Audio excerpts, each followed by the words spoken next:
Freedom of speech चिल्ला रहे थे। आई थिंक इसमें कितने लोग होंगे जिसको इसका मतलब भी नहीं पता होगा कि फ्रीडम ऑफ स्पीच होता क्या है।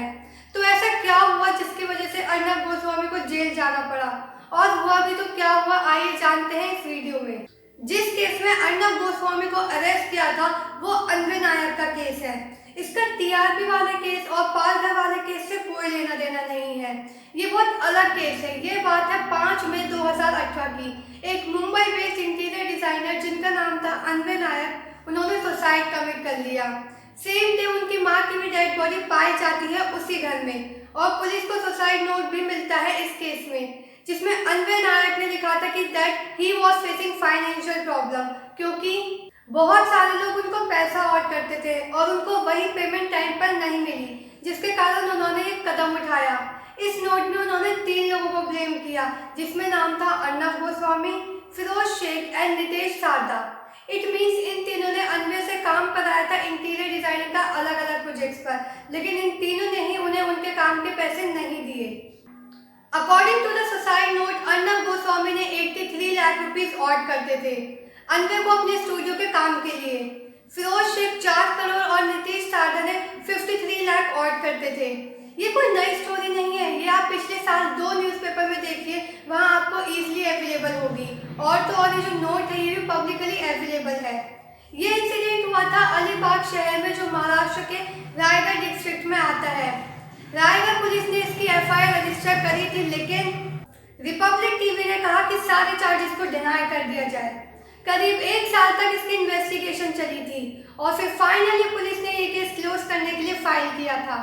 ये कहा कि कोई सफिशिएंट एविडेंस हमें अभी तक इसके खिलाफ नहीं मिला है।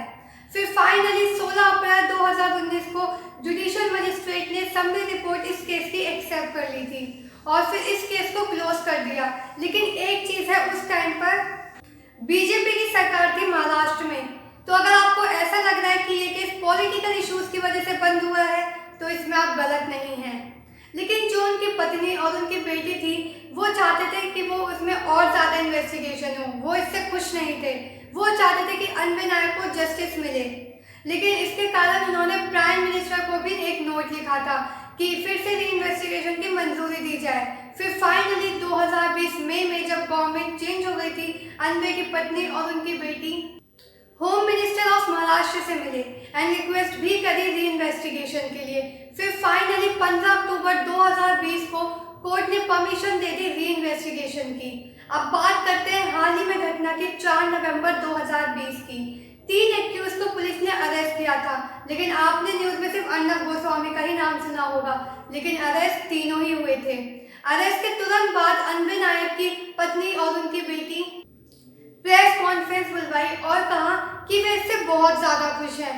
उन्होंने कहा कि इस केस में कोई पॉलिटिक्स नहीं है और जो पुरानी इन्वेस्टिगेशन है वो सिर्फ अर्नब गोस्वामी की वजह से सप्रेस करी गई।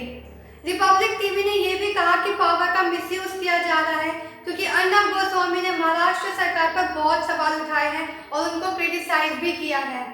इसलिए सरकार इस चीज की रिवेंज ले रही है। और रिपब्लिक टीवी ने यह भी कहा कि 90% पैसा वो अन्वे नायर की कंपनी को पहले ही दे चुके हैं और जो बाकी का बचा पैसा है वो पूरा काम हो जाने के बाद देते। लेकिन ये जो अरेस्ट हुआ है वो अपने आप में ही बहुत कंट्रोवर्शियल है।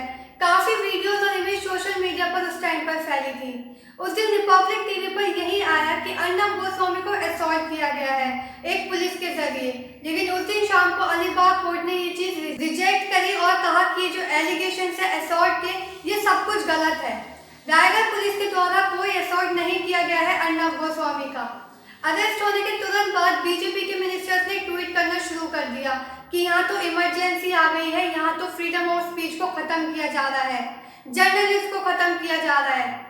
बीजेपी के सपोर्टर्स भी ये चीज ट्वीट करने लगे और तो और बीजेपी सपोर्टर्स बीजेपी के झंडों के साथ सड़कों पर प्रोटेस्ट करने तक के लिए उतर आए थे।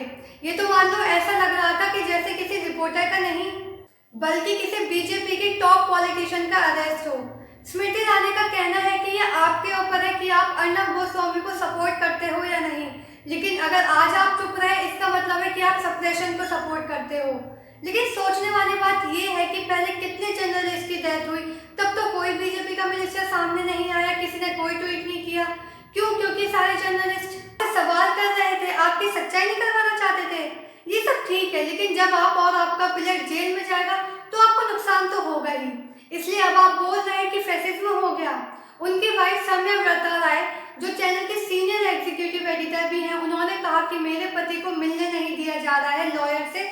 उन्होंने 4 रातें जुडिशियल कस्टडी में बिताई हैं। उनको ड्रैग किया गया, उनको मारा गया।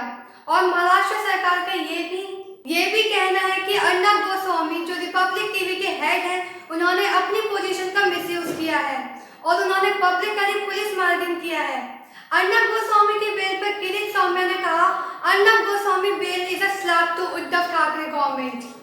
अर्नब गोस्वामी के फेवर में कुछ लोगों ने ये भी लिखा है कि जो भी हुआ उनके साथ ये पुलिस ने किया वो गलत है, ओवररीच कर रही है पुलिस इस केस में। महाराष्ट्र पुलिस को जस्टिफिकेशन ये थी कि वो अगर अर्नब गोस्वामी को पहले चेतावनी देती तो शायद अर्नब गोस्वामी इन्वेस्टिगेशन में इंटरफेयर करते। लेकिन फैक्ट ये भी है कि किसी न किसी तरह का बिछड़ जरूर हो रहा है अर्नब गोस्वामी के खिलाफ महाराष्ट्र सरकार के द्वारा, क्योंकि इतने और केसेस हुए कि जर्नलिस्ट का उस पर से किसी ने कुछ और नहीं किया। और हाँ, ये है कि अर्नब गोस्वामी जो अपने चैनल पर करते हैं वो किसी डेंजरस स्पीच से कम नहीं होता, जिससे काफी लोग इन्फ्लुएंस होते हैं वायलेंस करने के लिए। ये बात गलत है और इन केसेस में लॉज को फाइट करना चाहिए, पुलिस को फाइट करना चाहिए, ताकि अर्नब को इन केस में सही लीगल रिस्पॉन्स दिया जा सके। लेकिन इस केस में अर्नब को जर्नलिस्ट में कोई लेना देना नहीं है, यह उनका पर्सनल मैटर है। यही चीज एक महाराष्ट्र की ऑर्गेनाइजेशन ने भी कही, लेकिन यहाँ सीनियर एडवोकेट्स का ये कहना है कि ये केस ज्यादा लंबा नहीं जाएगा। यहाँ 20-30 जर्नलिस्ट अरेस्ट केसेस हुए हैं जिसमें जर्नलिस्ट ने आवाज नहीं उठाई। तो अगर आप कुछ गलत होता हुआ देखते हैं तो आवाज उठाओ अपने हक के लिए, और अगर आप आवाज नहीं उठाते हो तो ये उम्मीद मत करिएगा कि कल कोई आपके लिए आवाज उठाएगा और जो देश है वो यूनाइटेड होता जाएगा। अगर देश को एक रखना चाहते हो तो आवाज उठाओ अपने हक के लिए। Please come out. Please come out. Please come. Why you are closing the door? With legal capacity we are inside. With legal capacity we are inside. Yes. Ma'am, please. Everything is live. Ma'am, please cooperate. Everything is live. Madam, please cooperate, madam. We are in legal capacity. Social distancing. Yes. We keep. Maintain social. You are closing the door. Please sign on here. Don't worry. Ma'am, please. Ma'am, please. You put your signature on this paper. Please, ma'am. People. Tama. Please acknowledge. Is it against